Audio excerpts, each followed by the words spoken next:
on set. Places, everybody. And action.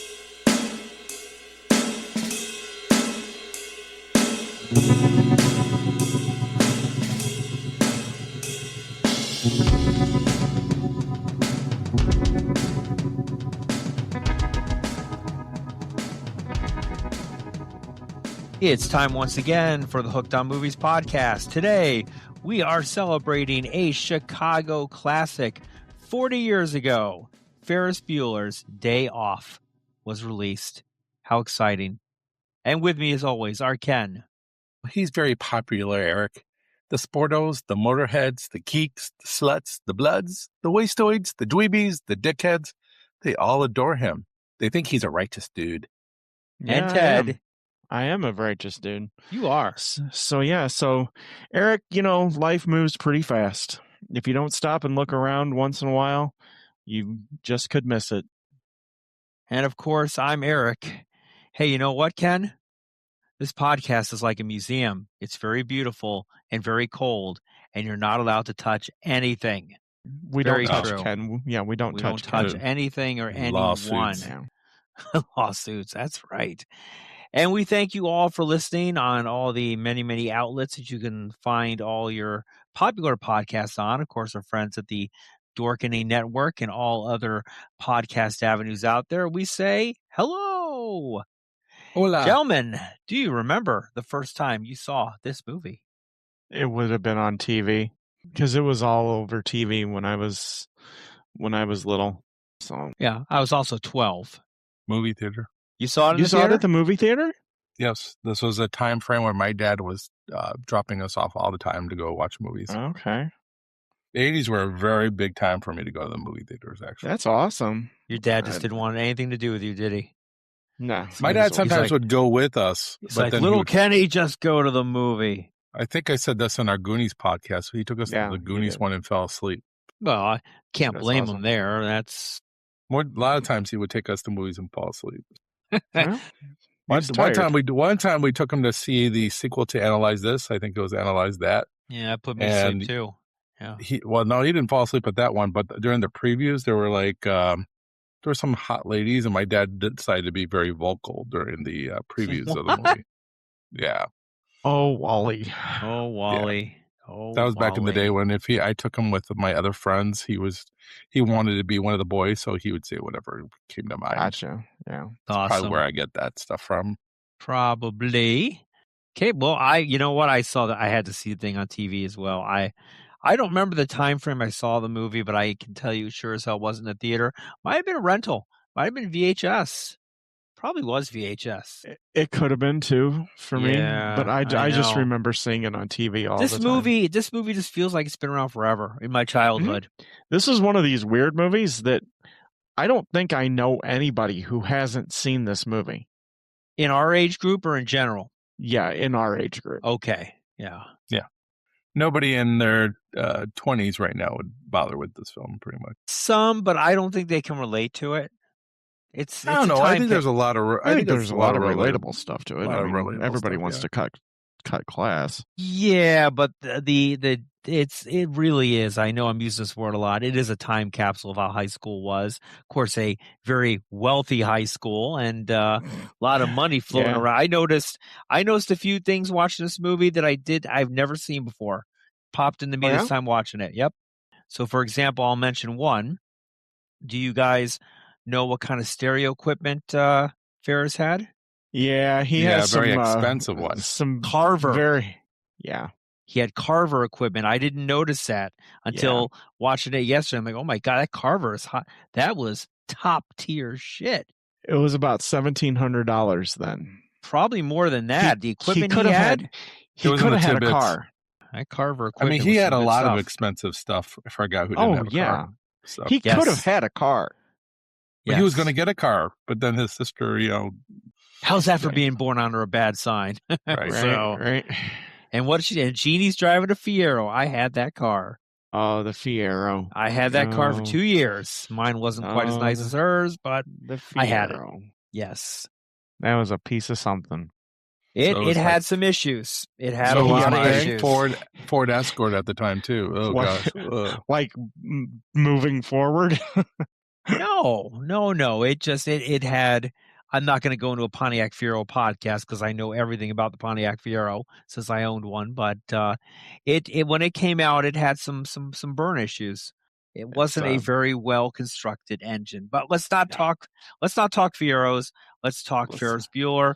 Let's talk tidbits. We're gonna go with the particulars though first. The particulars, of course. Yeah. Ken, you got me so excited about the tidbits. Let's talk about the particulars. All right. So Ferris Bueller's Day Off is directed by the great John Hughes, written by the great John Hughes. It was scored musically by Ira Newborn. It had a running time of 103 minutes. It had a release date of June 11th, 1986. It had a budget of $5 million and a box office gross of $70.7 million.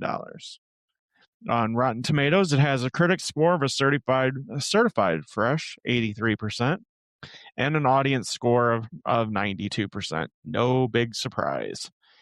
And it has an IMDb rating of 7.8. I don't know what IMDb is doing, so whatever. Still pretty high rate. Yeah, for IMDb, it is very high for IMDb.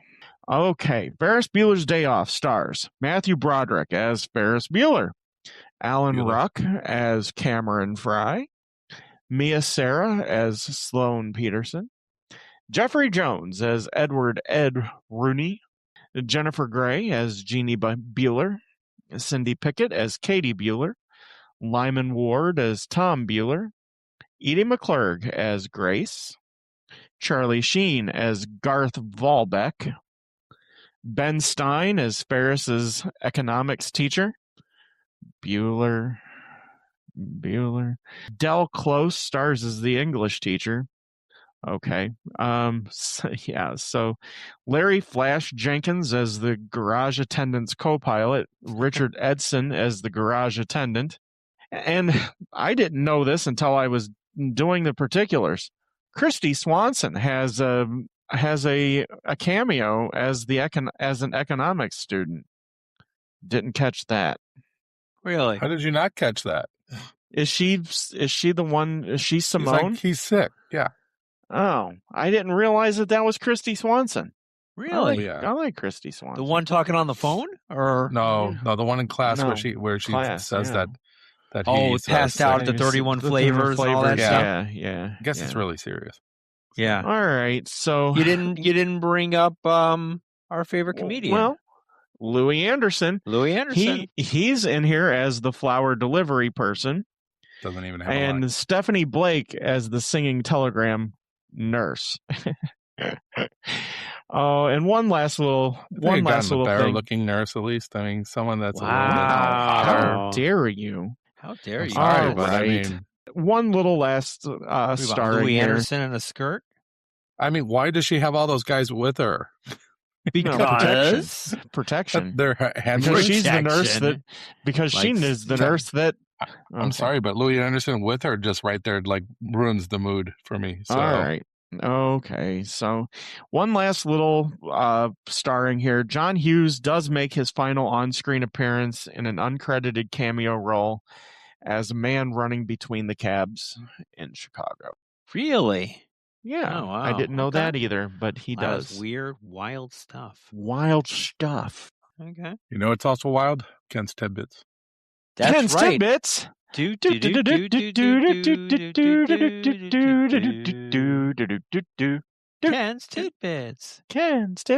Better ask some good ones, man.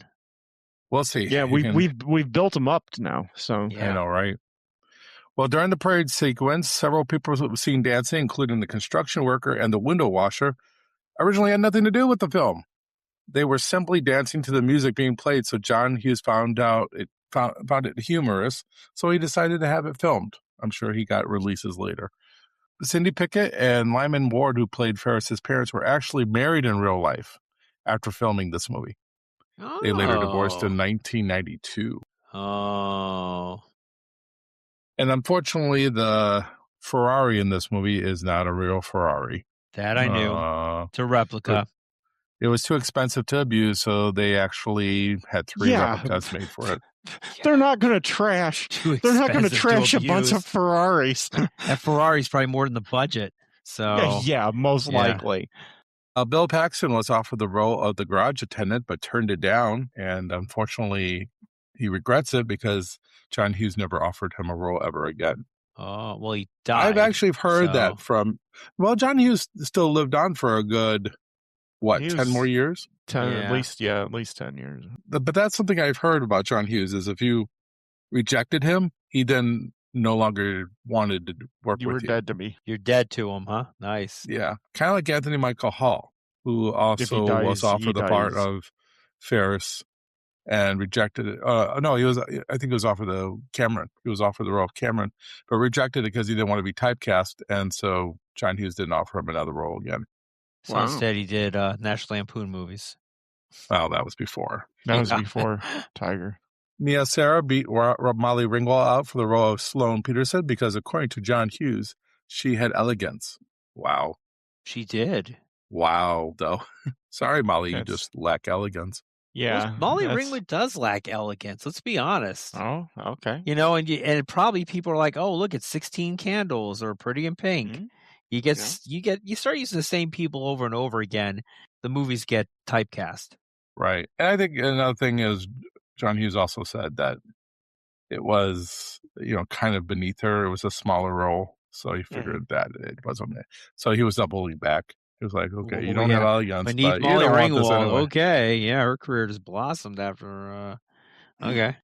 Alan Ruck was 29 when he did this movie. He was a little worried about being a little too old, like John Candy trying to go out for this part. Interesting. But I think John Candy must have been 35 or 36 at the time. He was, yeah, somewhere around there. Even though they played siblings, Matthew Broderick and Jennifer Grey would become engaged after this movie. About a year later, Broderick finished doing Biloxi Blues, and she had just done Dirty Dancing.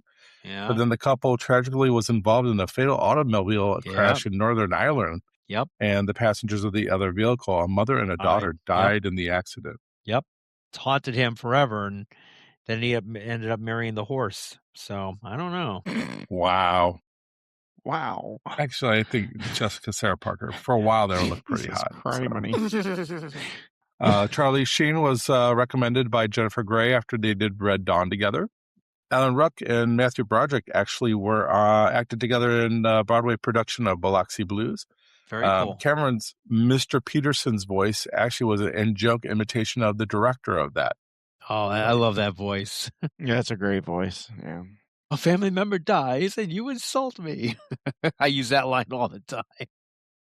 According to Alan Ruck, the role of Cameron was originally offered to Emilio Estevez, who turned it down. I can't see Emilio Estevez playing Cameron. Even though Mr. Sir Paul McCartney admitted that he liked this film, he personally disliked the twist and shout sequence for its inclusion of brass instruments. So he doesn't like. Okay, Paul.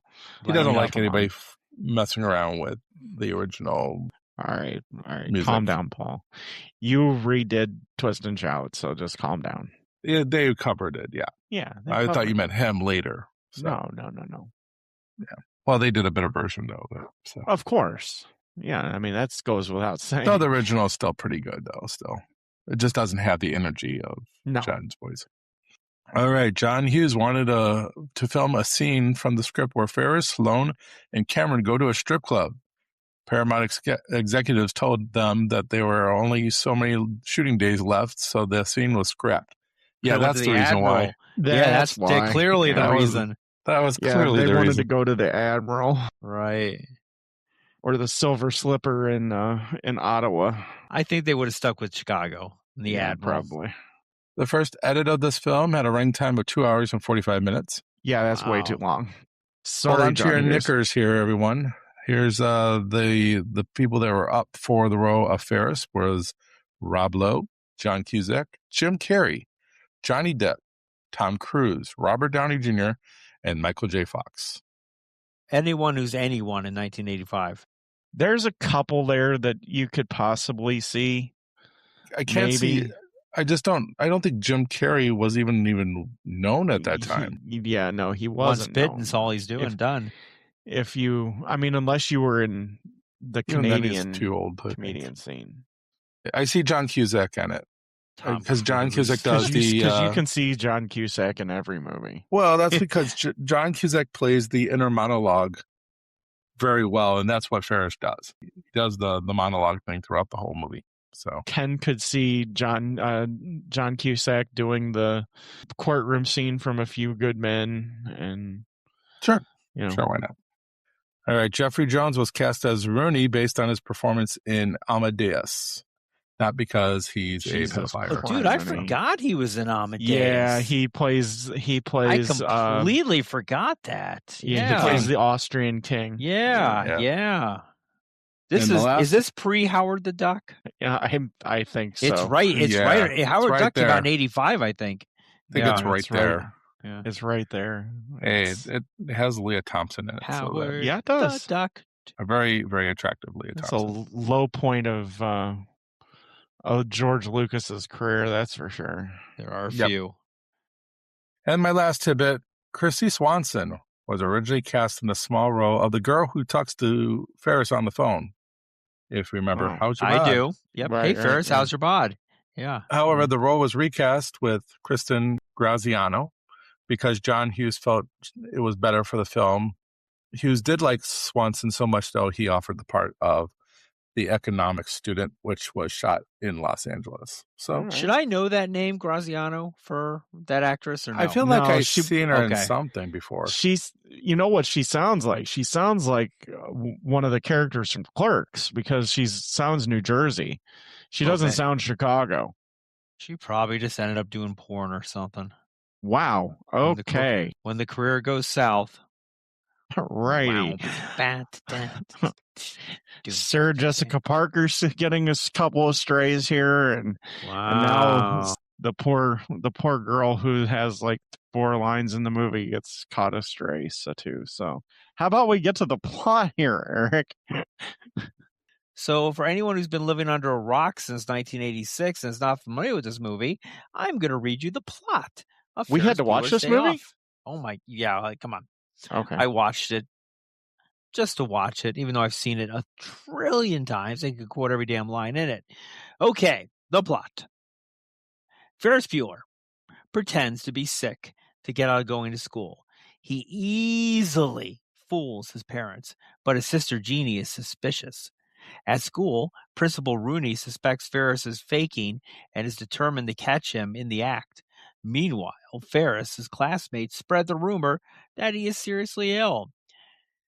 Ferris calls his best friend Cameron Fry, who is generally sick at home, and persuades him to join in on the day's adventure.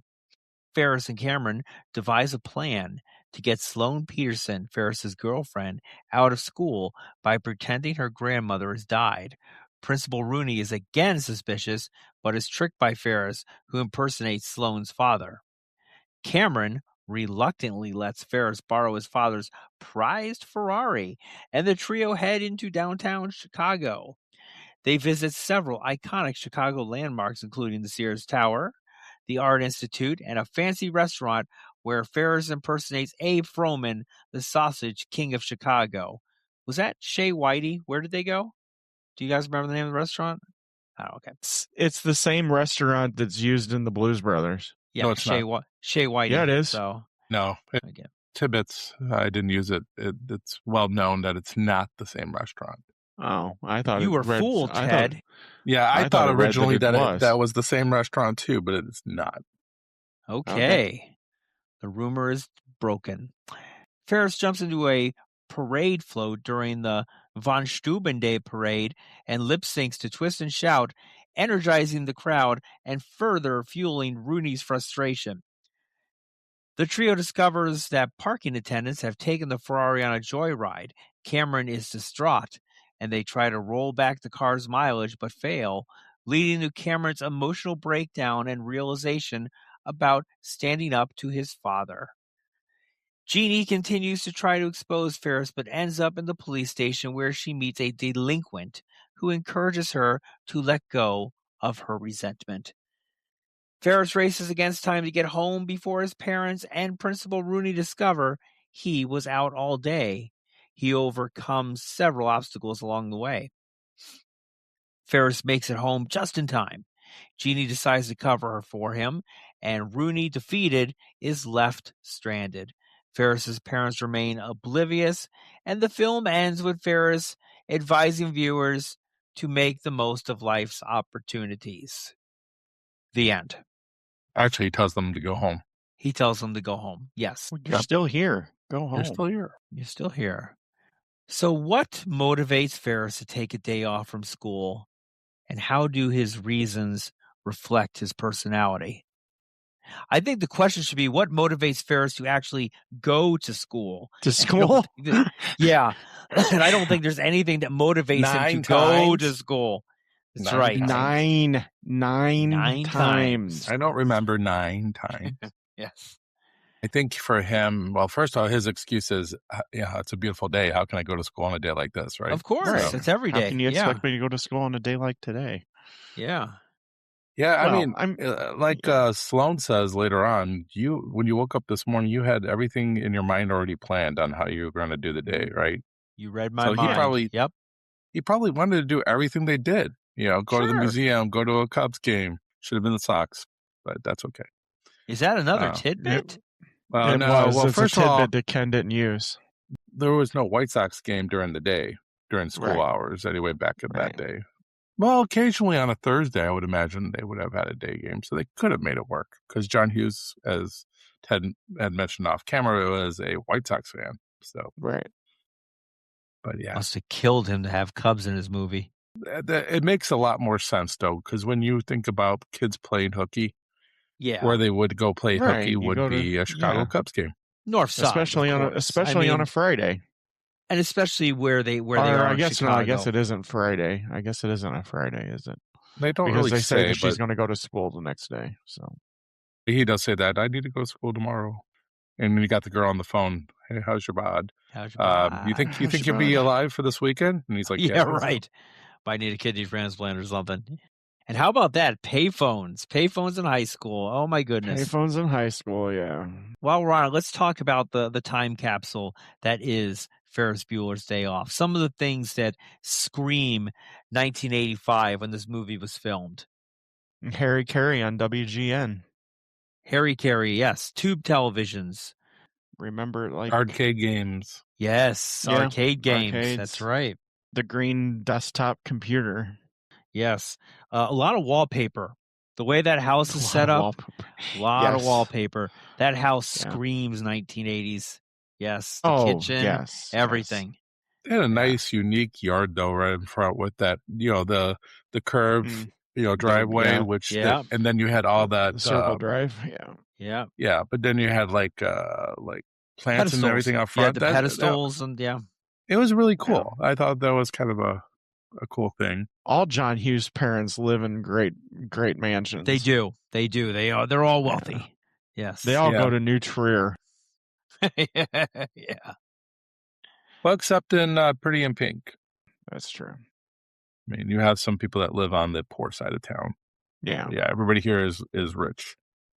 Oh, definitely. And of course, nobody has a cell phone back then, so they're all actually no like cell sitting phones, there, no pagers, they're paying attention in class, or they're drooling on their desk, on their desk.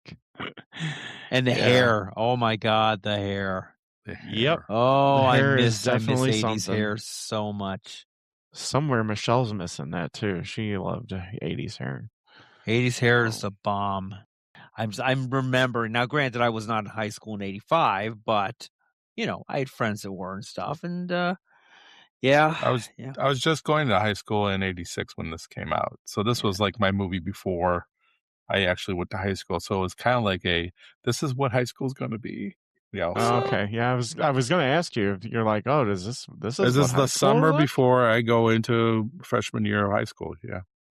Did you guys have? Probably not. Did you have the gym coach who would ride around on the golf cart?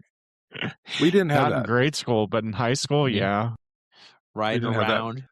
Yeah, Coach Longo really didn't do that. He really didn't do a whole lot in PE. That's part of the problem. That's why Most Our PE PE was free for all, basically. Yeah. for all. Just leave It me felt like that. alone. We did like, there were times where we did like, okay, you need to run a mile and improve your time from start of the semester to the end of the semester. But I outside didn't of do that in 4 years. I barely dressed in PE. I just Okay. used it as a study hall. because Sorry, of my Right. Coach handicap, Longo, I'm because of throwing my you under the handicap, I was bus. in a special PE class where we Oh. played ping pong and stuff like that. Oh, there you go. That sounds Oh. like fun. Shuffleboard. Yeah, I'll tell you what, man. PE. I didn't mind PE except for basketball. I hate playing basketball. Best thing about Hate PE. it. Best thing about PE was dodgeball for us. Oh, dodgeball. We played dodgeball. People were getting hit in the face full. We had people's faces you that were aimed for red the as face. all can Are be. you kidding me? Yeah. Yeah, the highlight for our PE was we got to go bowling for like 2 or 3 weeks. So that was pretty cool. There was a bowling alley that was like right close to my high school. So we would just all hop in the van and Coach Longo would take us over and we'd go bowling. The other big thing that I loved in this movie, of course, was the cassettes. Yep. Oh, the cassette. And how about that synthesizer he had? Yeah, the synthesizer. Yeah, it's pretty And cool. did you guys see the floppy disk that he put in the synthesizer? Yes, he did. Yes. Yes, he did. Yeah. The big old floppy disk. For technology, man, he had everything. Every time I think of stuff like that, I was thinking war games because of the fact that. Well, him hacking the computer was supposed to be a little nod to war games. Yeah. Was it? But Yeah. all that, the fact that he was that smart to begin with, to be able to break into the school's computer, but then program all that stuff that, to do what it does. I mean, he's a very smart kid, let's be honest. He's just bored. He's just bored of school because he's that smart. So let's talk about that for a minute. Okay, 85. We don't have internet. What kind of connection? We're talking like a phone modem of some sort, dial-up. Modem. So it is kind of like war game. It is like a nod to war games. Exactly. Getting into the school computer. Well, Matthew Broderick starred in war games, so I know that's what I'm saying. It's a direct shout out to war games. But what do they call it? They call it not phishing. Oh God, there's a name for it. It's still hacking. where they use the telephone line in a computer to log in to use the tones of the phone. Now you're quoting war games now. So. No, that's exactly what you had to do. I mean, I know that's what war games that we had to do too. So you use the tones. It's all about the tones. I like it when they're on the phone with the freshman. He's like freshman. Freshman. And he's like, do you know Ferris? Yeah, he's getting me out of summer school. Summer school, yeah. Oh, I can't. I hope he's okay. I can't go to summer school. Oh my freshman. Goodness. All right. Any other observations for the 80s there? I think we got most of them there. All right. The bad cuisine at the restaurant. There we go. Yeah. Well, it's definitely 80s. Is Ferris and his sister twins? Because he's a senior. I think so. Yeah. Isn't she a senior too? I don't know if she's a senior, but she has a car and she's at least a junior at minimum. Yeah, minimum. Yeah. But maybe they are she twins. She seems to maybe play they're Irish twins. Not a younger sister. She doesn't seem to play it. In fact, she comes off being the older sister more than the younger sister, right? Well, yeah, because he's always acting like a child. Yeah. Well, she's got the car, right? So right. And she got the car, and he got the computer. Yes. So if he was older, you would think he would have got the car first. I don't know. Maybe I think they're twins. I think they're twins. At the absolute worst, they're Irish twins. So what are Irish twins? 9 months apart. Oh, okay, got it. All right. I'd never heard that term before. You've never heard that term before? Never. No. Yeah, that's a Catholic thing.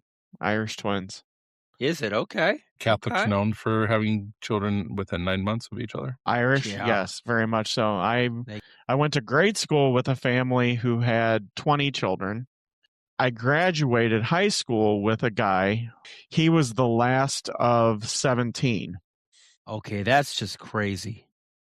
That's just nuts. He had brothers my dad's age.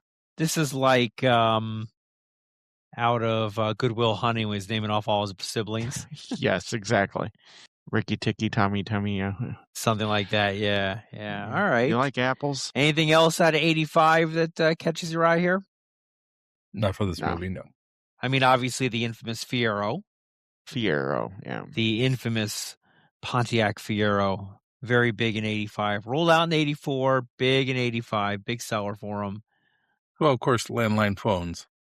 Yes, landline phones. Landline phones. And the phones with the little buttons on them. The business phones with the buttons.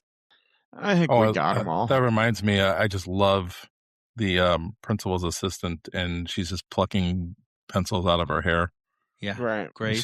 She's like, yeah, Grace. She just pulls out one, and then she pulls out another one. She did her own. She had to do her own hair, and she ad-libbed a lot of those lines, by the way. Oh yeah, she's really funny. She ad-libbed the part where she pretends she's Rooney. She ad-libbed that. She ad-libbed the he's a righteous dude part. He's a righteous dude. Yeah, actually, she brings a lot McClure of sound just like Dirty Harry. She actually is a lot of fun in this one. I like it when Ferris's sister is talking to her, and then she's like, "What an asshole, bitch!" No, she goes, "What a little bitch! What a little bitch!" Did she say Bess? I thought she said asshole. No, she said bitch. She goes, "What a little bitch!" Well, maybe she did say asshole. I don't know. I think she said McClurg asshole. is pretty funny. Edie McClurg is very funny. All that subtle humor for her is just she's a perfect background. Oh, for sure. Let's roll into our second here. How do the relationships between Ferris, Cameron, and Sloan evolve throughout the movie? I don't know if they evolve because they've been around each other forever. I don't think there's... I think maybe Sloan gets to know a little bit more about Cameron that she probably didn't know before. But right. we see things in the relationship. Like Cameron is the only one who probably can stand up against Ferris, yeah.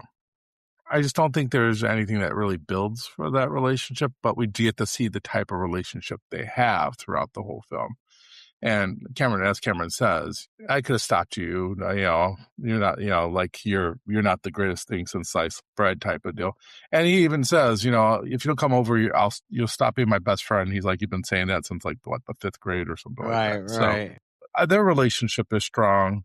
Ferris does probably abuse him. And as far as like growth, I think Cameron has some realizations, but I don't think those realizations are in connections with his relationship with his friends. It's more of a realization of, I got to get my life together because me and my dad and my mom's relationship sucks and I need to do something about it. He's clearly an only kid. Oh, yeah. Yes. And I don't think his parents probably hate him, but they hate each other so much that they invested their lives into other things and not into their child. Right. That's how I take it from what Cameron says, basically. Yeah. Towards the end, Ferris finally tells Cameron how much he really means to him. I think that is a big step for He definitely for Ferris. respects him a lot more towards the end. Yeah, and I think that just he seeing realizes the growing that he's had. Yeah. Yeah, and Ferris has that bit of nostalgia there where, he comes to the realization that things are going to change and they're going to go to different schools and things like that. So yeah, no, it's Ferris does have a little bit of a grow up moments here, and where he really starts to value his friends a little bit more. Yes. And I really do think that he has some real affection for Sloan. I really do. Ferris says, "Hey, I want to marry you," and she's like, "Yeah, whatever." Yeah. And then towards the end, she's like, "I'm going to marry him someday." He's Yeah, gonna marry me. yeah. But I don't think there's no realization though. I think that they're built in already though. I think Ferris really shows throughout the whole film about how worried he is about Cameron. He talks about that he's so tight that if you sticked up a piece of coal up his ass in 2 weeks, you get a diamond, right? So he's really worried about his friend.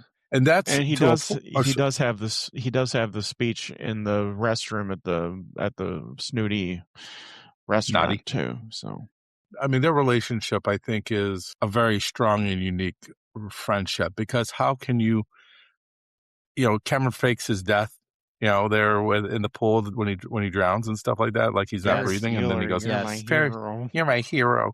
You only could get away with that with a friend. That is like a bullshit thing to do to somebody, is something like that. They have a respect for each other right there when they're like calling Rooney up and he's pretending to be Sloane's father in that accent and stuff like that. And they're going back and forth. He got him to do that accent on the phone. You wouldn't be able to convince a friend to do that unless you were really tight and you were like brothers in that situation. I mean, these two, I think, got in trouble so many times. I mean, I'm sure. yeah, I mean, you're at the baseball field, and they're doing the bada swing bada thing Hey, together. bada, sweet. I buy their brotherly friendship throughout the whole movie. I mean, Definitely. and I don't think it grows. I just think it is. I think there's a relief by Ferris that Cameron is going to be okay, because he's worried about him, because he's not going to be there for him once they graduate, and after the summer they go their separate ways. Everyone goes to college, right? I wish they would have said, where Ferris was going, where Cameron was going. They don't really say which colleges they go or how far they're going to be from each other. You know what you didn't talk about in your tidbits? It just popped into my head. The failed Ferris Bueller TV show. Oh, gosh. Yeah. You guys remember Dear that? Lord. Yeah. I watched a couple episodes of that. Ooh, ouch. For the record, I didn't almost fake my death. So just FYI. You didn't almost fake your death? No, I didn't fake it. And Just for the so you know. record, I didn't ever think about drowning Ted, but for the record. Did you? Oh, I'm sure there's been times that you wanted to. I could name a handful. How One just often went- are you around One a just pool? went past my mind just now. How many times has Ken wanted to drown Ted? Let me count the ways. The relationships between the three characters are what makes the movie so endearing, in my opinion. I really Yes. like the Cameron and Sloane relationship. He's like the third man in that, right? And he could easily be, there could be resentment bringing your best friend out with, it could have been just those two, right?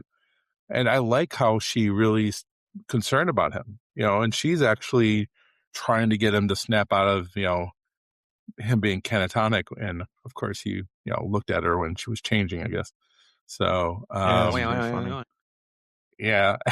I mean, And- how could you not? And Ferris is like, yeah, way to go. It's like, he's like laughing.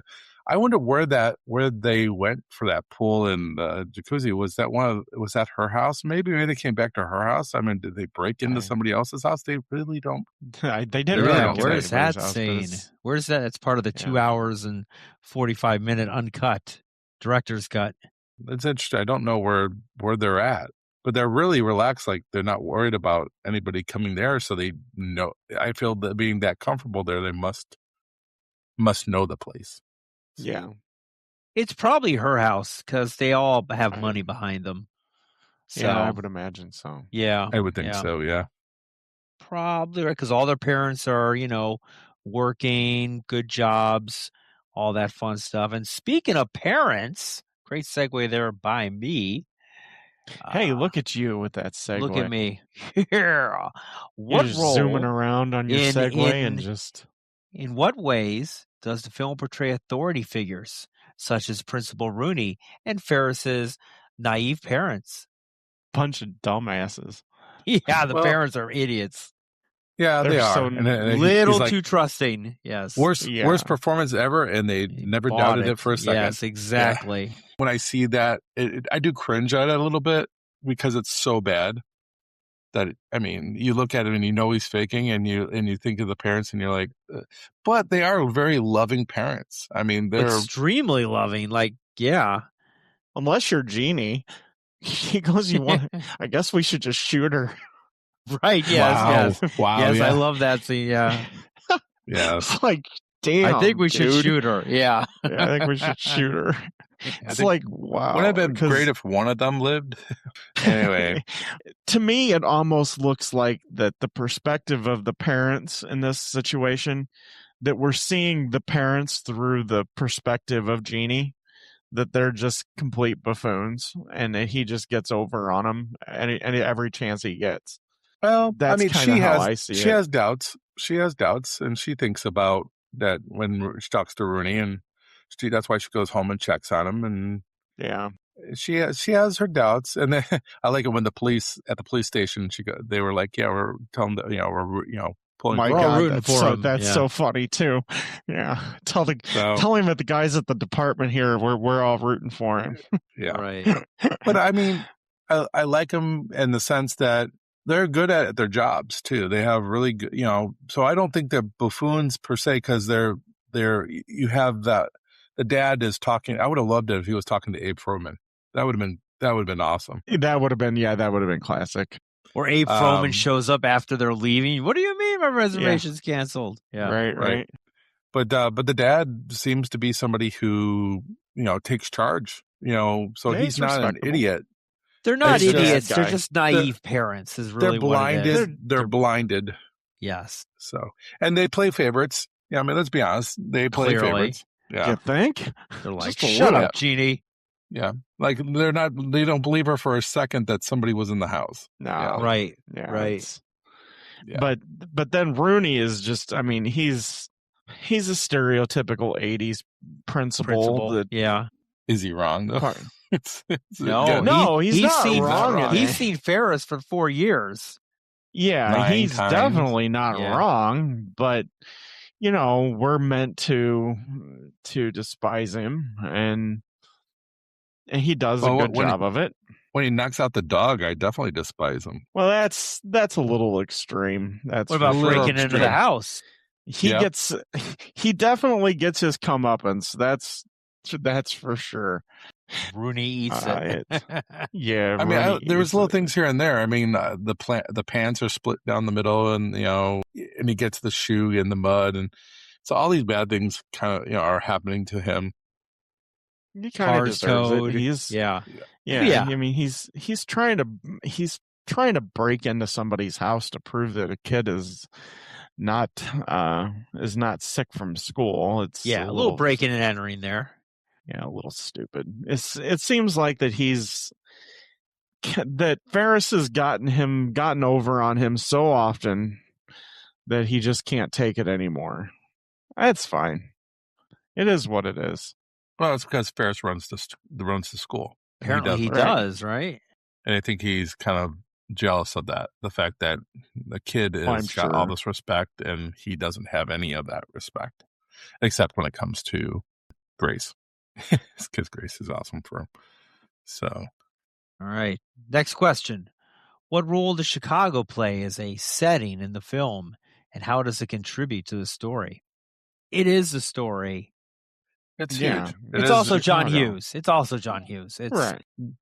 We talk about New York being a character in other films like Taxi Driver and stuff like that, and this is kind of similar to that in the fact that we see the Wrigley Field and the art museum, and they go places to show the Chicago landscape, and and how Chicago would be a wonderful place to spend a day and play hooky in, right? So Oh yeah, because it is. It's a random great place to go play parades hooky going in. off, and Yeah. the Yeah. Von Steuben parade. Yeah. Von Steuben parade. Yes, which took like a few days for that to be pulled off, I guess. So Lily Von Steuben. But Isn't that the Von Steuben that's a real. I don't know if they still do it, but that used to be a real parade. Chicago's a great place to go play hooky. There's so much to do. especially when there's you so have much to unlimited see? money? Right. Yeah, right. How much do you think that meal was at Shea Whitey? yeah, right. Oh, Yeah. where they had pancreas. Yeah. Yeah, right. Come on, you have pancreas. Yeah. But no, they of course they go to the Sears Tower. They do the touristy kind of stuff like that. But yeah, no, it's Chicago. How about the Sears Tower before they had the automatic Right. windows that tilt, right? So they were doing what they do now. Now. They were simulating that. So right. It's I think I see my dad down there. It's cool. I mean, for my 2 cents worth, it's why Chicago's the greatest city in America. And people can say what they want about New York. It's fine, but there's something about Chicago. Chicago is on a summer day or a spring day. There's nothing like Chicago. Is it your kind I'm just of surprised town, they Ted? didn't go to Navy Pier. Yeah. Well, Navy Pier wasn't what Navy Pier is now. Navy That's Pier true. kind That's true. of grew more in the 90s. That's true. Going to Wrigley Field, They it's didn't cool. they didn't run into any of the El Rukins or anything? Jeff Ford Yeah, and the El no. Rukins? Yeah. Yeah. I will say they bump into his dad way too many times though for being Yeah. as big as the Chicago cab is. and Yeah. yeah. That's pretty funny though.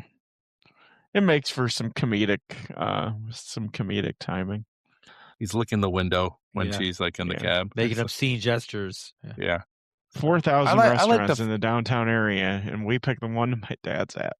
I kind of like the fact that he doesn't really respond to her seductions from across the cab and stuff like that. It would have been a little weird. It would have been a little. It would have been weird, yeah. but I think their relationship is the opposite of Cameron's family's relationship. Well, yeah. So, yeah. Oh, clearly. For sure. Yeah, I think they needed that to a certain extent. I would have loved to seen if Sloane's parents loved Ferris. Yeah, well, we never got to meet Sloane's parents. We don't know if that was Sloane's house they were at.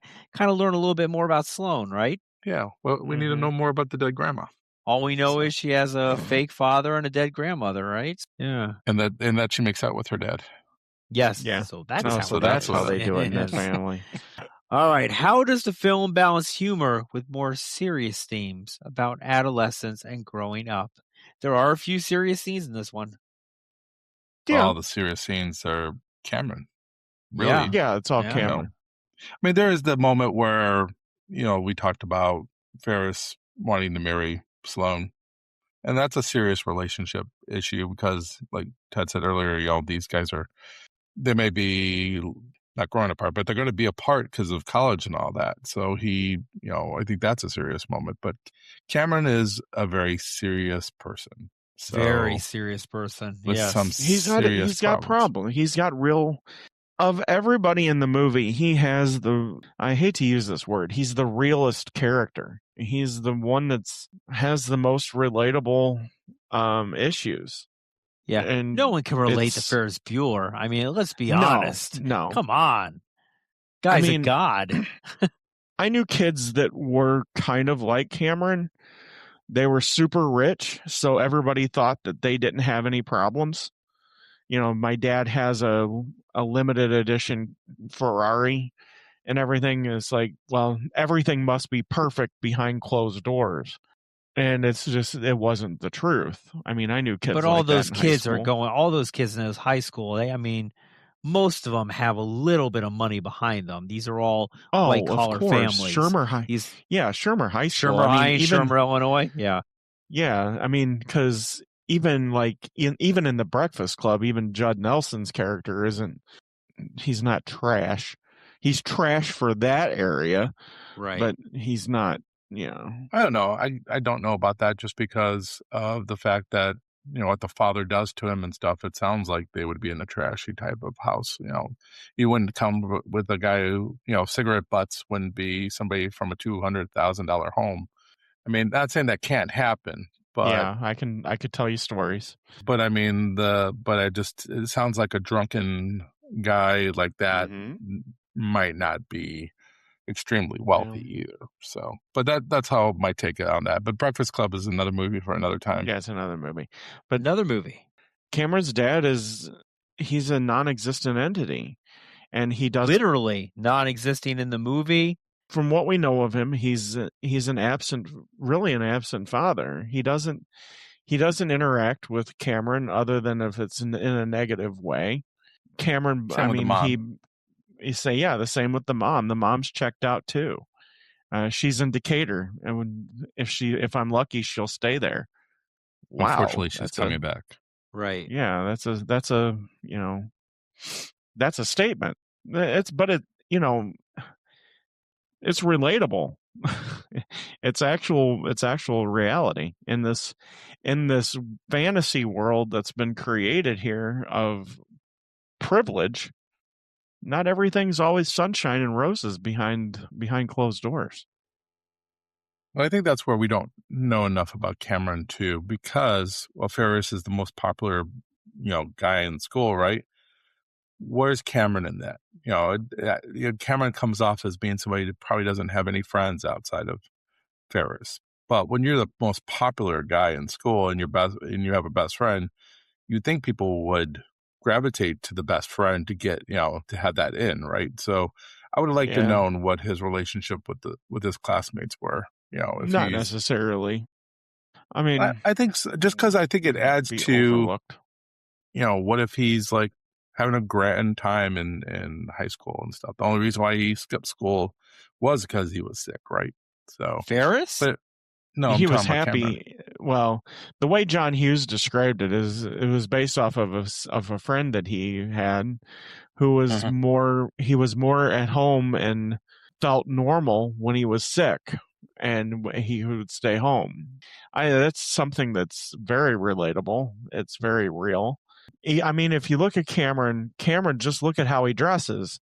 He wears a Gordie Howe Red Wings jersey. Well, you're in Chicago, who at this time, people can say what they want about a lot of other rivalries in NHL hockey, but there was nothing more bloodthirsty than the Red Wings and the Blackhawks. Around that time frame, yeah, that would have been the Right. case. But I guess the background on that, what I read was that his grandfather was But it linked was to stick it to his the dad. Detroit Red Wings. Yeah, it was also to stick it to his dad, who was supposed to be a Blackhawks fan. I Is guess, that a but tidbit? Yeah, I guess it is. But for me, if it's not in the movie, I don't count it. I don't. Yeah, no, but I mean, a lot of just times, I always thought it was weird that growing up, knowing what I know about sports, I was always thought it was weird that Cameron's running around Chicago in a Red Wings jersey. I was like, well, okay, either he really, really, really likes Gordie Howe, or but maybe he likes Gordie Howe, and that's the only jersey he can get. I mean, it is, it's Chicago. I mean, he couldn't have got a Bobby Hull jersey. And, it might have been against his dad. He might have just want to be different from everybody else. I mean, look at the guy that we have here on our podcast who lives in the Chicagoland area forever. Here we go. And he's a Packer He's fan. An Islanders Here we fan. go. Yeah. He's an Islanders fan. Here we go. He's a Los Angeles Dodgers fan. Yeah. Do you even like any of the Chicago teams at all? I like the Blackhawks. I don't hate any of the Chicago teams. I'm not really crazy about the Bulls, but I'm not a real basketball fan. No, I don't hate the Chicago teams. Well, the Bears, yeah, you do. Yeah, it would have made more sense had he had a Stan Mikita jersey on. Let's be perfectly honest.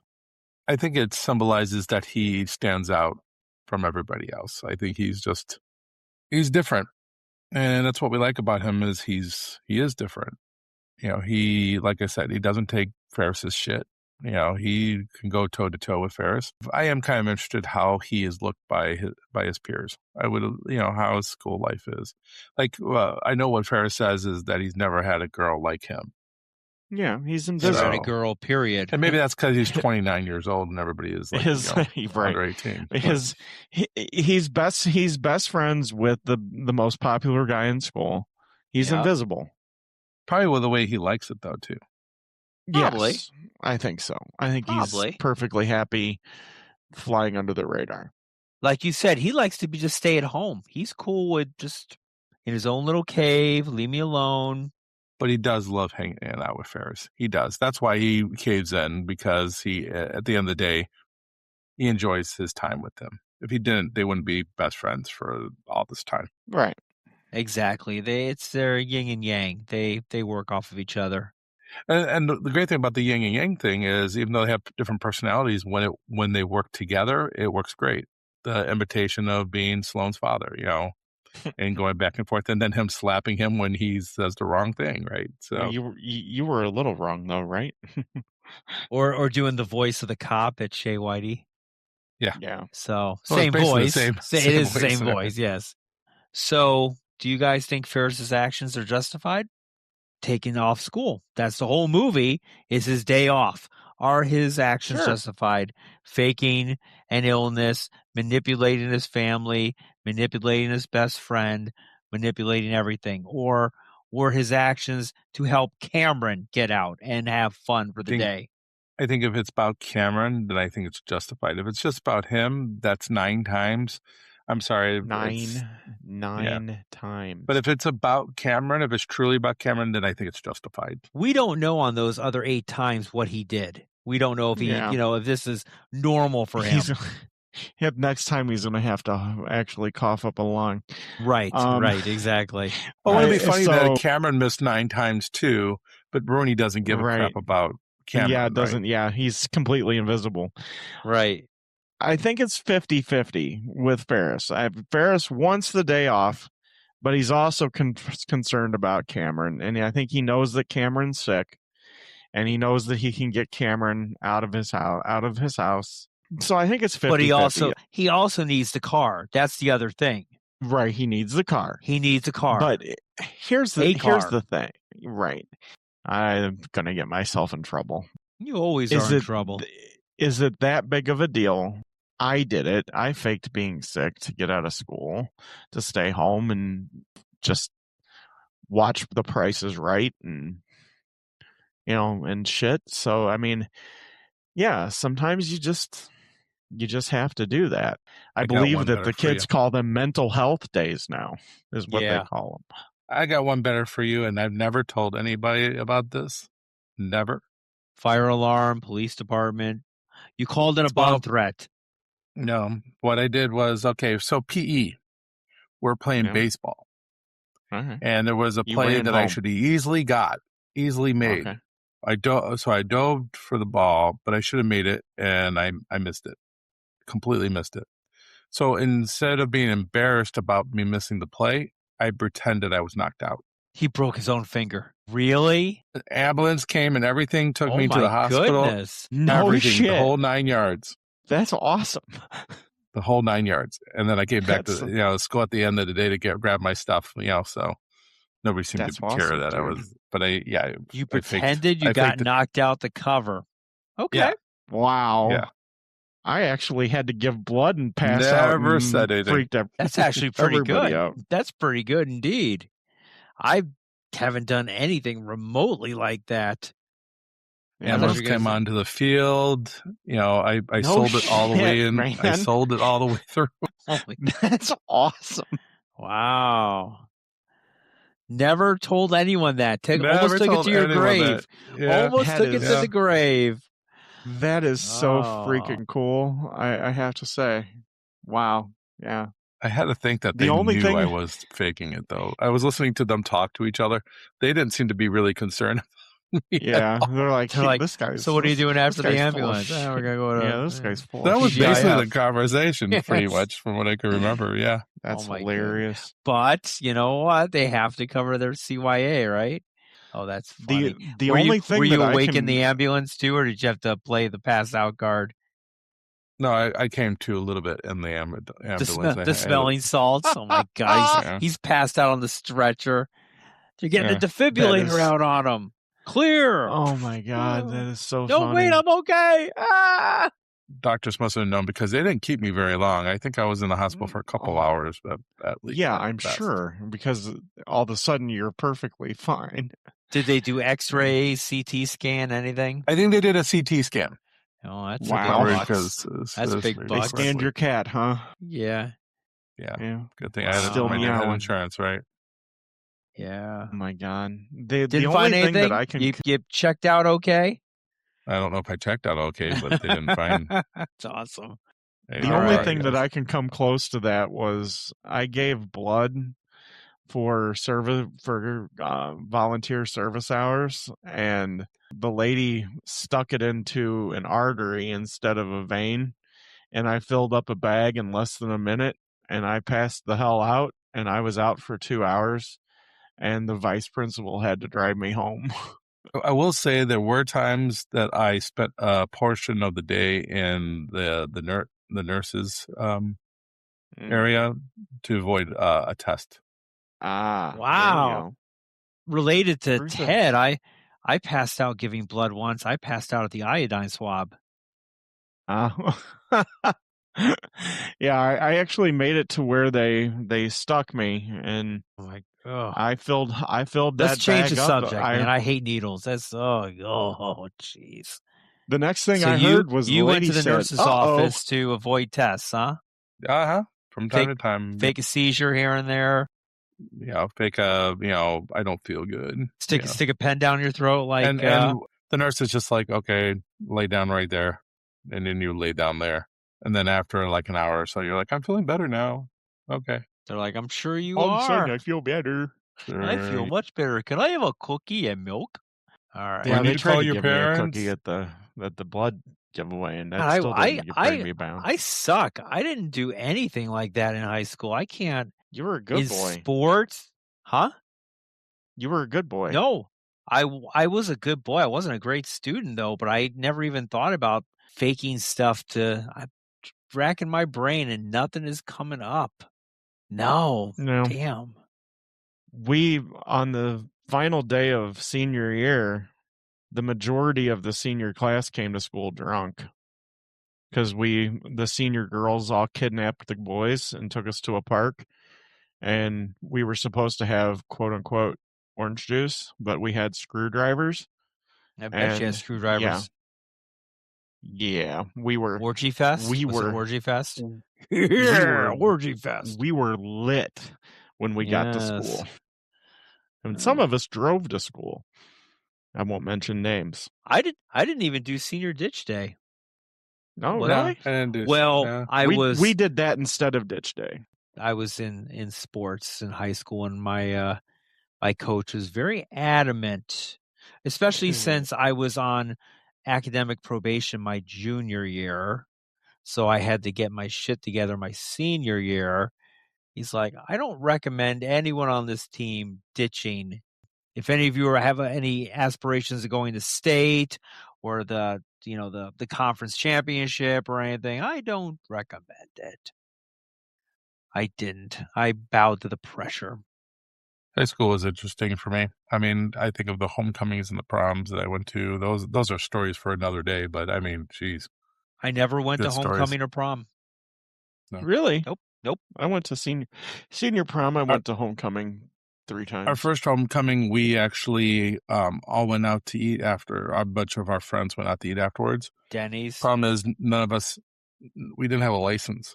So we took somebody's car, and it was kind of scary. Driving. Whose car did you take? When you say somebody's, was it somebody you knew? Somebody who knew that, yeah. Okay. Yeah.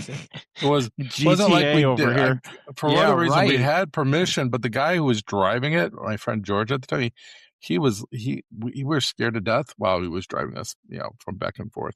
He didn't have a license either, so I don't know how the frick that he just did that. And then license to drive. Yeah, and then we're getting off topic.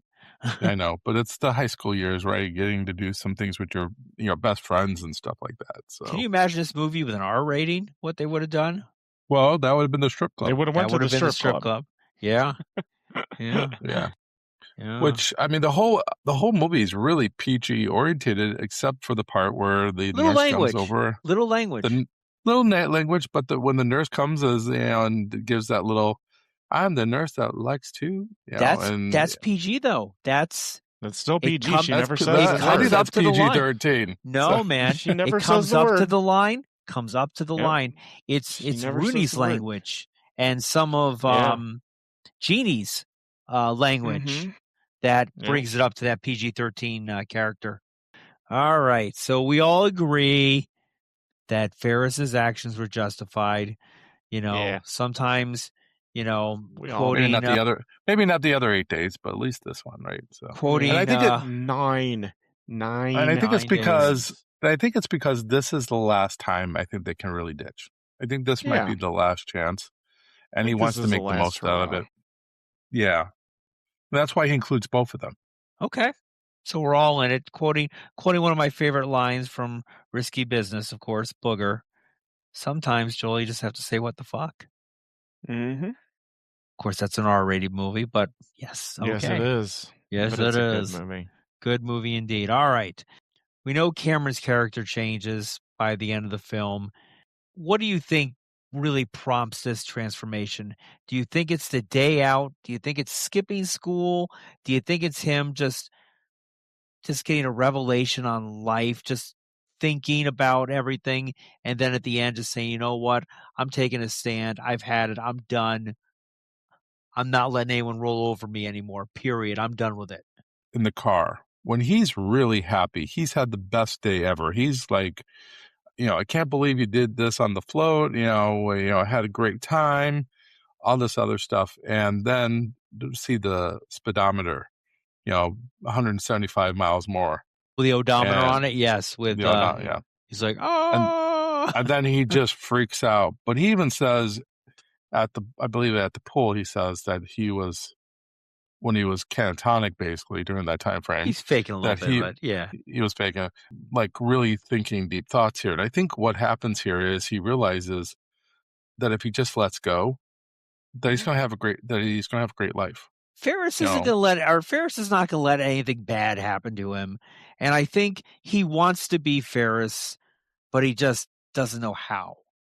I don't think he necessarily wants to be Ferris, but I think he wants to not be himself. Ferris doesn't take shit from anyone. I think that Cameron finally says, I don't want to be invisible in my own house anymore. And he's done. He's had enough. He's fed up with how he's been treated by his parents, and he's going to make them take notice of him for a change. I think the freedom of being out with Ferris in this case, I don't think that he's been absent 9 times with Ferris. I think that he's finally had enough.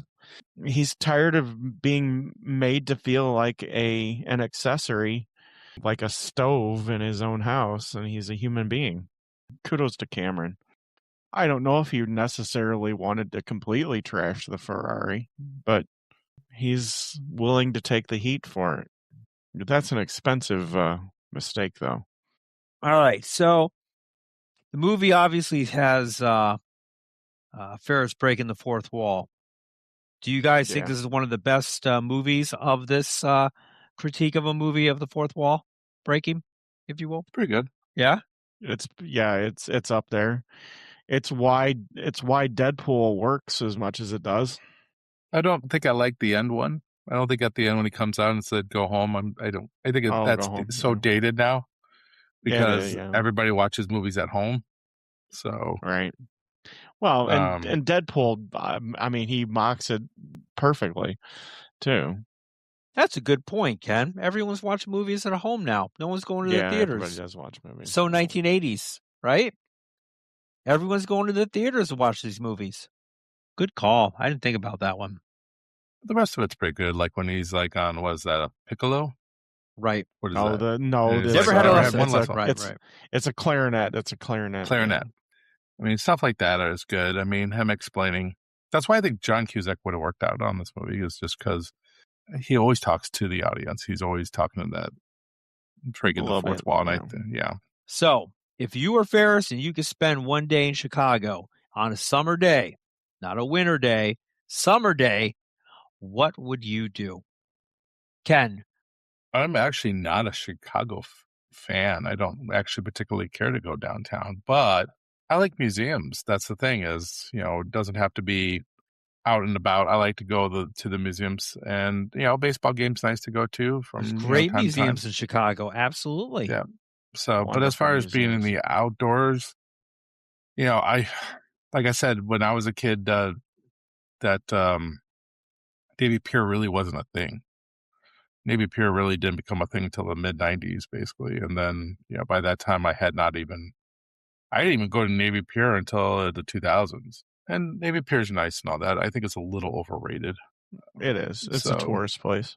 If I were to like ditch work right now and somebody said, let's go to Chicago, I would like to go to at least a restaurant that I've never been to before, or just something that I've Shea heard Whitey? about. Yeah, go Shea Whitey. Yeah, and I would like to dress up in suits and sunglasses and hats and stuff. Hey, And how about some shows downtown, How man? We've how seen much? a few. How much for your women? Yes. Sell them to How much me. are you? Yes. How about a show? How about seeing a lavish Broadway show or a concert downtown? Well, Right? me and you actually went to go Uh-huh. see a play down there. So yeah, sometimes Mhm. I just don't like dealing with the driving downtown, Traffic, and I'm not a big fan of public transportation. I like to have my own car so I can leave whenever I want to I'm leave. with you, and man. not- I hate public transportation. This isn't Europe. So, yeah, so I try to do yeah. everything in the suburbs that I can do downtown for the most part. All right. But How the about you, Ted? museums, yeah. Me? Okay. I agree with Ken. Museums is a hot one. Well, yeah. I mean, he stole my thunder there. I love the art museum. I could spend hours there walking down Michigan Avenue, especially when you're walking over the river. I love it. It's one of my happy places. I've been to one game at Wrigley. It was enjoyable. I've never been there during during a day game like on a Friday or anything like When that. is the last time but you were in Wrigleyville or Wrigley Field? driven through Wrigleyville or actually went to the game? Because I Let's went say to the the game. game in 2002. So it's Okay. changed a lot. I mean, It's changed a massively great different. deal, as you know. Yeah, there's nothing that's the same down there now. Right. Completely different. It's supposedly really nice. I've driven past it because my favorite movie. This is the other thing that I would do is I would go to my favorite movie theater, which is in Southport. It's the Music Box. I would go to the Music Box. I would see a movie there because I love that. I love Southport. Southport's probably my favorite area in Chicago.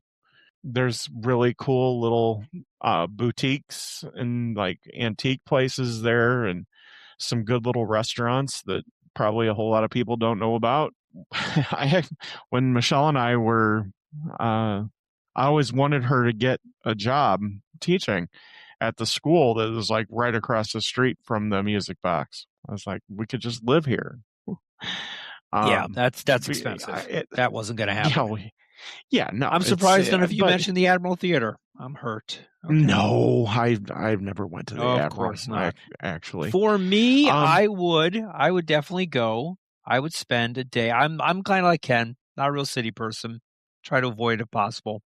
But I would, because of all the changes at Wrigley, I would probably hit a Cubs game and just, if money wasn't an object, just hit the restaurants and the bars, and stay overnight. Just make a whole day of it.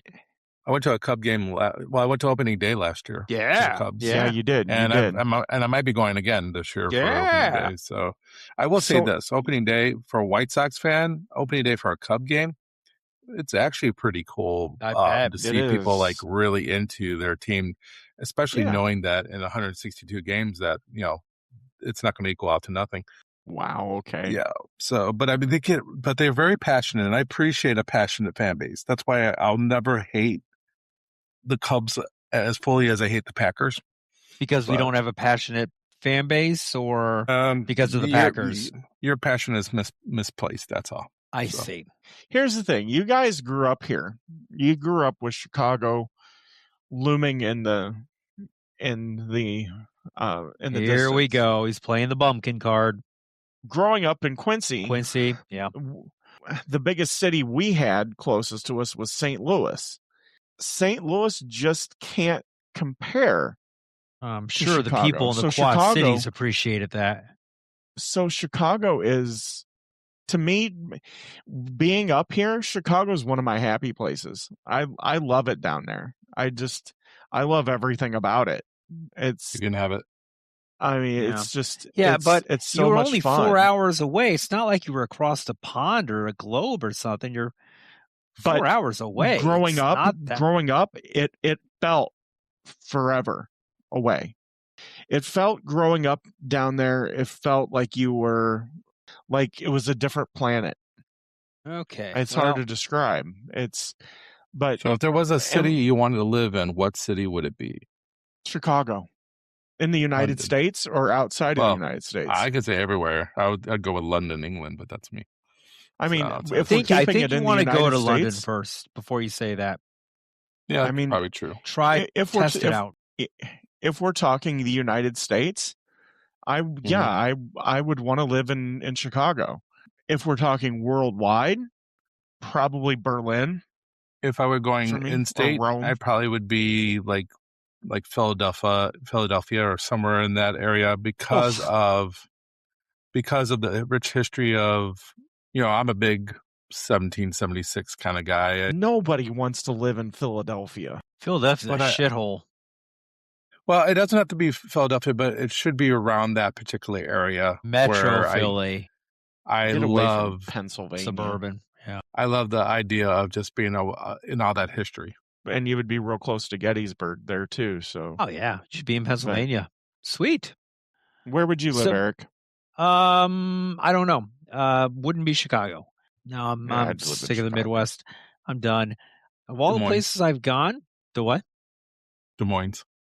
Des Moines, yeah, definitely Des Moines. I don't know. I'll be honest. If money wasn't an object, I probably would maybe go to Hawaii. It's rubbing off on me. San Francisco. I have no desire to live in San Francisco. I don't like the Bay Oh. Area. Why am I not? This is automatic for me. Vegas, baby. Vegas. Baby. Okay, baby, Vegas. Yeah. Vegas, baby. Or- You're so money. You Or don't at even least know it.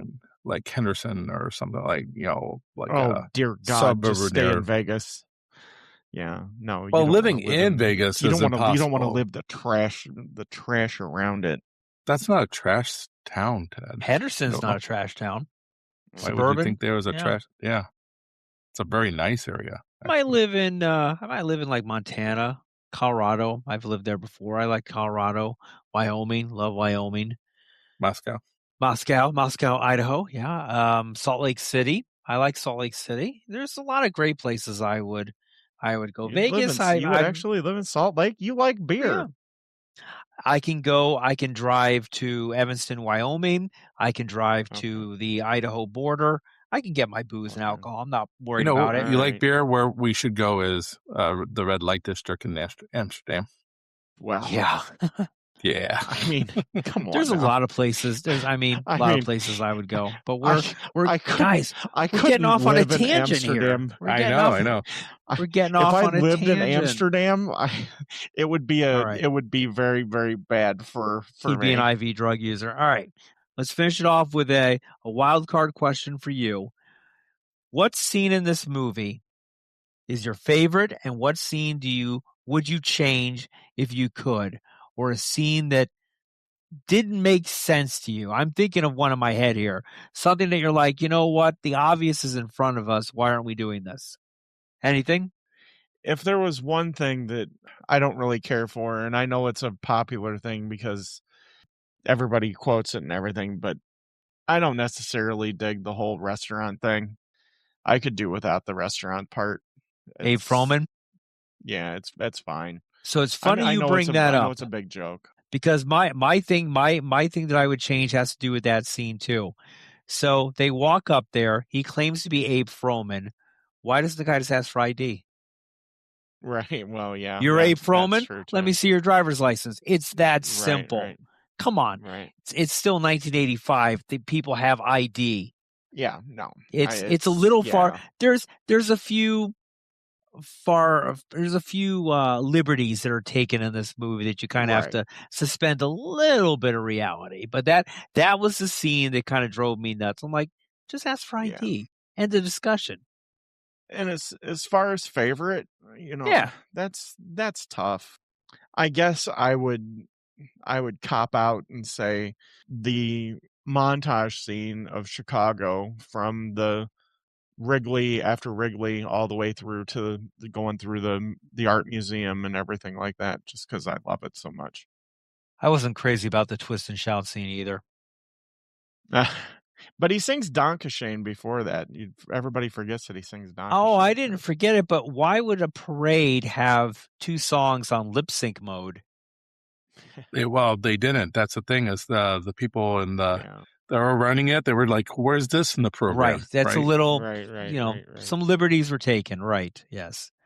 So for me, I would say what I would change. I don't like the picking up Sloan at the high school thing. I think them having that kiss there. I think that's a little stupid to be honest with you. So I'm not a huge fan of that one. As far as my favorite, it's almost a tie, but I like Ferris at the beginning, explaining everything as far as, how his life is and, why he's ditching school and all that. It reminded me why I like this movie. Very to John begin with. Cusack, wasn't it? Very, very much. Yeah, very much.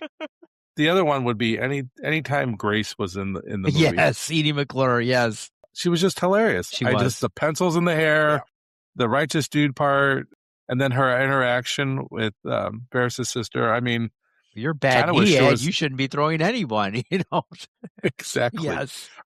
I think she was like, she stole every scene that she was in. Yes, and I would have liked to seen her a little bit more at the end. Yeah. But yeah. So yeah, those scenes are probably my favorite. All right. Is there anything else you guys want to bring up before we roll into our reviews? I love Chicago. We know that. I would say that I do like the ending a little bit as far as, Ferris trying to race back home, and it's between him and his sister, who's going to get there first, right? It's that competition between the two, and I think that's pretty cool. And then the fact that when he does get home and Rooney's there, she saves him. I do like that. And then I do like, oh, you left your wallet here, type of deal. Notice how her personality changed after she met the Charlie Sheen. She was happily and giggly, and it's like her world was open. Oh, yeah. Except when she got back in the car, and she sees him, Ferris, and then because the mom's like, I was going to use that money to buy Ferris a car, and then that just set her off. Yes, exactly. The Vermont family, okay. Yes. But at the same time, I don't think she wanted to see Ferris lose to the principal. Right. If there was anybody, she's like, I'm not going to let my brother, she protected her brother there, and I kind of like that. Family first. So one of the funniest things, real quick, is when she's on the phone with the cops, and I'm young, and I'm cute, and I really like my body. Right. I don't want it to be. Funny. Speaking English? Yes. That's pretty funny. All right, let's roll into the reviews. We'll start out with Ken here. What do you got? I mean, this movie is iconic. Sometimes I wonder if this movie is just a little too iconic for its own good, and if it's really as good as, it's been built up to be for over these 40 years, right? It's not my favorite John Hughes movie. I actually prefer like 16 Candles and Pretty in Pink over this a little bit. But I do think... Really? Those two? Yeah, I mean, I do, but not by like a long shot. Just slightly. I think 16 Candles is more humorous. I think it's a lot more like funny, whereas Pretty in Pink is a little bit more relatable as far as the struggles with, relationships and other people kind of sabotaging those relationships in high school, because I've had that happen before. So I could probably relate a little bit with those two movies a little bit better. I mean, this is by far ways much better than, let's say, Weird Science and stuff like that, which I'm not a big Weird Science guy at all. I mean, it's perfectly cast. Kelly LeBrock? Well, I like Kelly LeBrock in that movie, but I mean, the whole movie itself is just stupid. Anyway, as far as Ferris goes, that's perfectly cast. Matthew Broderick, he's always going to be Ferris, regardless of what else he's done. He's done War Games, Biloxi Blues. He's been on Broadway. He's married to Sarah Jessica Parker, the horse, I guess.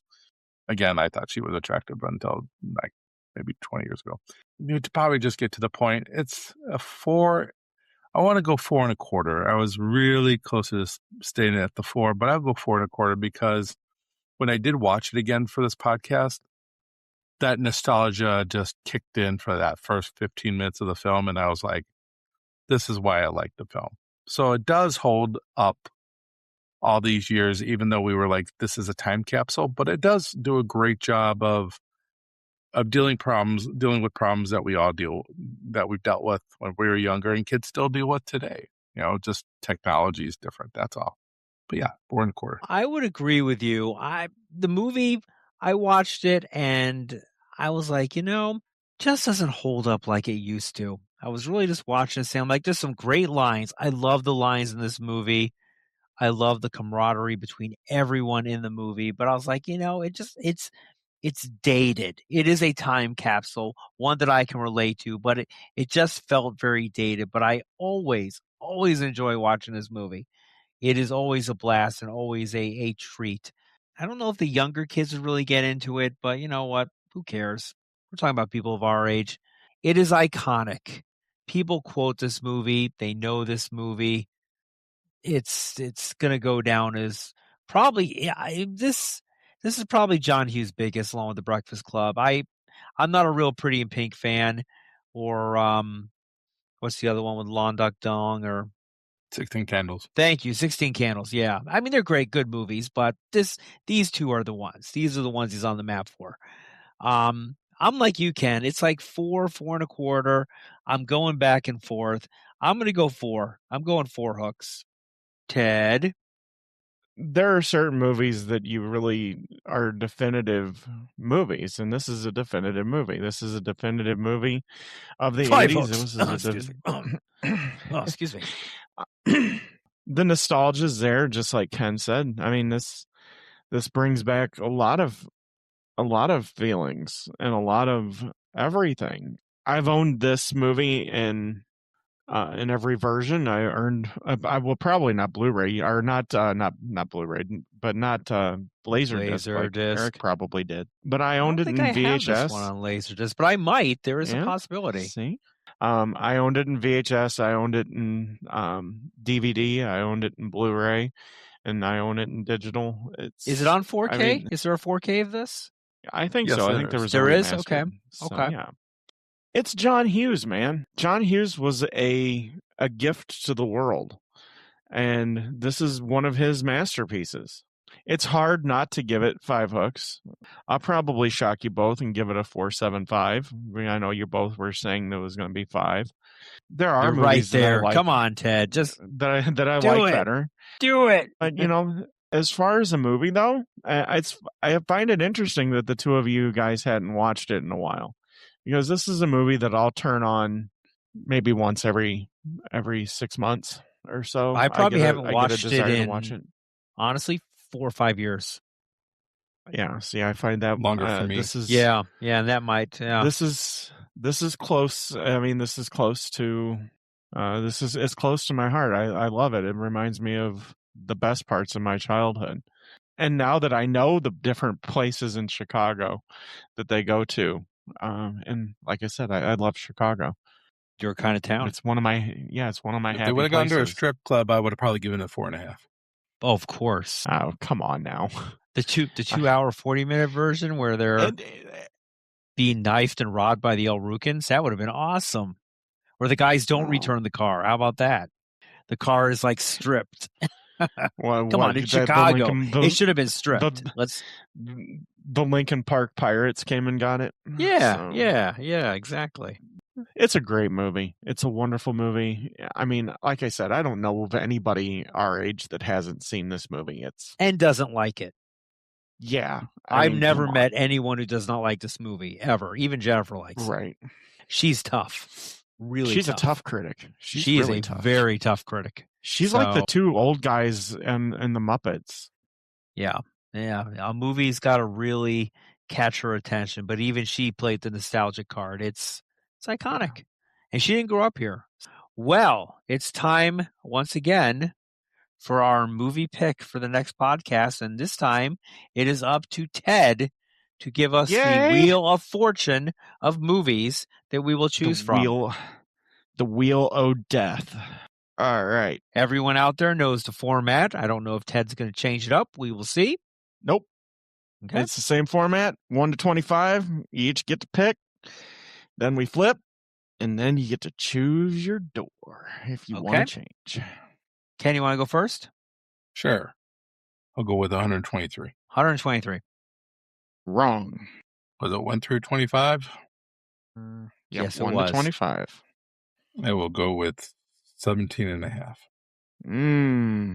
All right. What's yours, Eric? In the spirit of Ferris Bueller's Days Off, I will go with 9 times. 9. 9. Oh boy. This is gonna be really interesting. But he picked So, 17 and a half.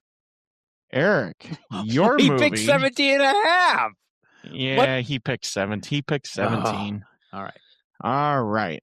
So, Eric, your movie, wow, is one of the greatest heist movies of all time. Heat. Yes. Incomparable. I own it on 4K. Yep. I own it. Yes. This right In fact, up I my believe alley. I got that at one of the Dobelaskis's Christmas parties a couple years ago. Okay. Yes. Gotcha. Mhm. Yeah, I think so. Memory serves me correct. You are correct, sir. You are correct, sir. And Ken, 17. Are you going with 17 or are you going with 18? You picked 17 and a half. You can pick either one. I'll go with the legal age of 18. Oh, you're going to regret that decision. 18 is Good Will Hunting. Great movie. But guess what 17 was, my friend? Not Bad Will 17 Hunting? was Rounders. Oh, well. All right. So who gets heads and who gets tails? I'll I call. always like to get heads. I know you call do. it? I'll call tails because I like tail. All right. Here we go. And Ken likes head. All right. Yes, he does. It is heads. It's head, Ken. It's heads. So your movie, Good Will Hunting. Do you want door number 1, door number 2, or door number 3? Or do you stick with Good Will Or Hunting? do you want to keep Good Will Hunting? Good question, because I want It is a to good film that question. I was going to hate. So, Do we want a commercial break? Door We'll be back. Dun, dun, number dun. 3, please. Oh, okay. So Oh, he's ditching really? Good Will Hunting. He's ditching Good Will Hunting. That hurts. Okay. So he chose door number 3. Let's see what he passed up. Jackass. Door the number movie. 1. Door number 1 was Brokeback Mountain. Thank God. Thank you. Door number 2 was Fargo. Door number 3 was a movie that Ken and I talked about not too recently, and that's the movie Glory with Matthew Broderick again and Morgan Freeman and Denzel Washington and Andre Brower and Carrie Elways. Been a long I time would since say I've seen Glory. I'd say outside of me messing up on Rounders, that is the second best choice of all the movies you just I mentioned knew you for would me. like that one. So Glory. you Nice. redeemed yourself by missing out on Rounders. It's been a long time since I've seen Glory. Okay. Sweet. And it's a Matthew Broderick film, so we're going back to It back is. Matthew Broderick. Yeah, we're How doing about back-to-back Matthew Broderick this- movies. Also directed by John Hughes. No, it wasn't. That It Edward was not. Zwick. No. Can I get the John Hughes Ed- version? All right. Molly Ringwald would be in it. Anthony Of Michael course. Hall. Oh, yeah. Yeah, the whole all the standards. John Candy. Why not? Yes. Yeah, So- John And Candy. and He if played- and if it is I'm going to go on this route here. I'm going to say it just because. oh Lord, What am I going to say? Come on. more nudity. No. But I like that. If it's a John Hughes film, that means there's no black people. I was kind of about ready to say Well, that. That's gonna be awfully hard. Awfully hard in considering- Glory, the John Hughes Yeah. version. John Hughes' version of Glory really would defeat the purpose of Correct. That's a whole different meaning of whitewashing history. That's right. Since you said that, I was like, yeah, I think that's where he's going to go. Oh, with that, yeah. Yes. Because there's been no Yeah. black people in any John Hughes' Yeah. movies. Pretty hard to find them. That is true. Starring or having a somewhat of a role. If they're not Yeah. dancing to Twist and Shout, Only white people who like ditch class or go to detention or the all-white Yeah. high school. yeah. No Indian people there either. No other And- nationalities. And they're based out of Chicago, for crying out loud. It's suburban Chicago. It's white suburban Chicago. Come on. Still. If it's New Trier. Trier, especially, or one of the Glen bars. It's not I don't it's know. not like we're in Montana or something. Come on. So Okay, so Glory. All right. When did Glory come out? Was that 80s, 90s? I want to say 89, but late 80s, early Late 90s. 80s. All right. Well, that's been a long time since I've seen Glory. So long I can't even remember most of it. So that's almost There going to you be go. new. Yeah. Good call. Awesome. And I was right, 1989. All right. Well, that's all the time we have on this episode of Hooked on Movies, the podcast. Thank you all for joining. And as always, sometimes you have to say what the fuck. See you at the movies. See you next time on Hooked on Movies.